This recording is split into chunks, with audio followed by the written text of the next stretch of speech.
Hello friends, welcome to my weekend trip channel. আজকে চলে এসেছি কুমোরটুলিতে এলাম গণেশ ঠাকুর বানানো দেখতে, কেননা আর কয়েকটা দিনের পরেই গণেশ পুজো। আগেও কুমোরটুলির ওপর কয়েকটা ভিডিও বানিয়েছি এবং ভবিষ্যতেও কয়েকটা বানাবো। আজকে এলাম শুধু গণেশ ঠাকুর বানানো দেখতে। এই বৃষ্টির মধ্যে আজকে খুব বৃষ্টি পড়ছে, তার মধ্য দিয়েও শিল্পীরা কাজ করে চলেছেন। কুমোরটুলিতে ঢোকার মুহূর্তেই দেখলাম মাইকে ঘোষণা করা হচ্ছে যে এখান থেকে ফটো বা ভিডিও তোলার জন্য আপনাকে অনুমতিপত্র বা একটা কুপন সংগ্রহ করতে হবে 50 টাকা দিয়ে। যে কোনো মোবাইলে ছবি তোলা হোক বা ভালো ক্যামেরায় যদি ছবি তুলতে চান, সেক্ষেত্রে আপনাকে অবশ্যই একটা কুপন সংগ্রহ করতে হবে। তা আমি প্রথমে ঢুকেই একটা কুপন সংগ্রহ করলাম, তারপর আমি ছবি বা ভিডিও তুলতে লাগলাম আর কি। সামনে বিশ্বকর্মা পুজো আছে, দুর্গা পুজো আছে এবং তারও আগে রয়েছে গণেশ পুজো। তাই দুর্গাপুজোর কাজ যেখানে চলছে ঠিকই, কিন্তু তার মধ্যে গণেশ পুজো প্রস্তুতি হিসেবে গণেশ ঠাকুর তৈরি চলছে বেশ জোর কদমে। পাশাপাশি দু একটা বিশ্বকর্মা ঠাকুরকেও এখানে তৈরি হতে দেখলাম, কিন্তু গণেশ ঠাকুরের তৈরি হওয়ার উদ্যমটা বেশ চোখে পড়ার মতো। হয়তো গণেশ পুজো হয়ে গেলে তখন জোর কদমে চলবে দুর্গাপুজোর মূর্তি তৈরি বা রং করা নিয়ে তোড়জোড় শুরু হবে। এখানে আসলে শিল্পী মৃৎশিল্পীদের হাতের কাজ দেখলে সত্যি অবাক না হওয়ার কিছু নেই। এমনি এশিয়া তথা ভারতবর্ষের মধ্যে অন্যতম একটা সেরা জায়গা হচ্ছে কুমোরটুলি। শিল্পীরা তাদের যে নিপুণ হাতে যেভাবে শিল্পের উপস্থাপনা করে, সত্যি চোখ জুড়িয়ে যায় দেখলে। তোমরা দেখতে থাকো ভিডিওটা, আগেও দেখেছো, ভবিষ্যতে আরও দেখবে। আমি যথাসাধ্য চেষ্টা করব শুধু আমার কেন, অন্যান্য বড় বড় যারা ইউটিউবার রয়েছে তাদের চ্যানেলে আরও ভালো করে তোমরা দেখতে পাও এই সমস্ত ডিটেল। আমার এই ছোটো সময়েতে পুরোটা হয়তো তুলে ধরা সম্ভব হয় না, তবু যতটুকু সম্ভব আমি চেষ্টা করেছি শিল্পীদের কাজটাকে দেখানোর, তাদের প্রতিভাটাকে দেখানোর।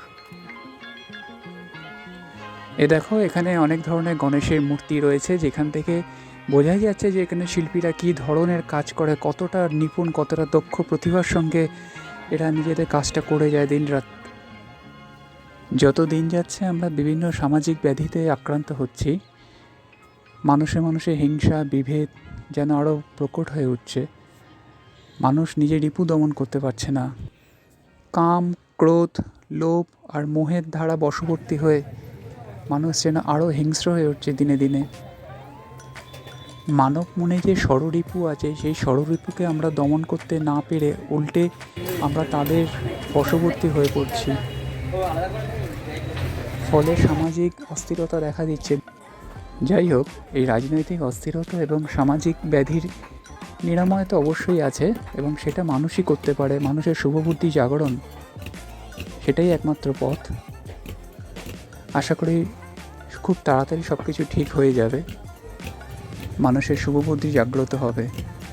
যাই হোক, ভিডিওতে ফিরে আসি। দর্শক বন্ধুরা, তোমরা ভিডিওটা পুরোটা দেখো, আর তোমাদের মূল্যবান মতামত আমাকে কমেন্ট বক্সে অবশ্যই জানিও। আর যদি চ্যানেল নতুন হয়ে থাকো তাহলে চ্যানেলটি সাবস্ক্রাইব করে দিও, শেয়ার করে দিও। কুমোরটুলির শিল্পীরা এতটাই দক্ষ, এতটাই নিপুণভাবে কাজ করে, এতটাই দক্ষতার সঙ্গে কাজ করে, ফলে এখানে ঠাকুরের দাম একটু বেশি হয়।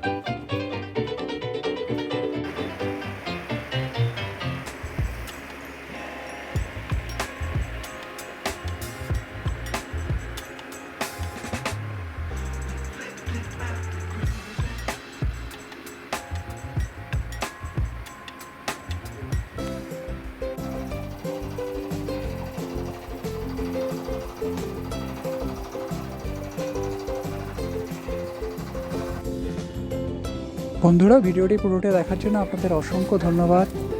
পরের ভিডিওতে আবার ফিরে আসবো খুব তাড়াতাড়ি। ইচ্ছা আছে দুর্গাপুজোর আগে একবার কুমোরটুলিতে আরেকবার আসবো। ততদিন অবধি অবশ্যই যদি বেঁচে থাকি তাহলেই আসবো। তাহলে ভালো থাকবেন।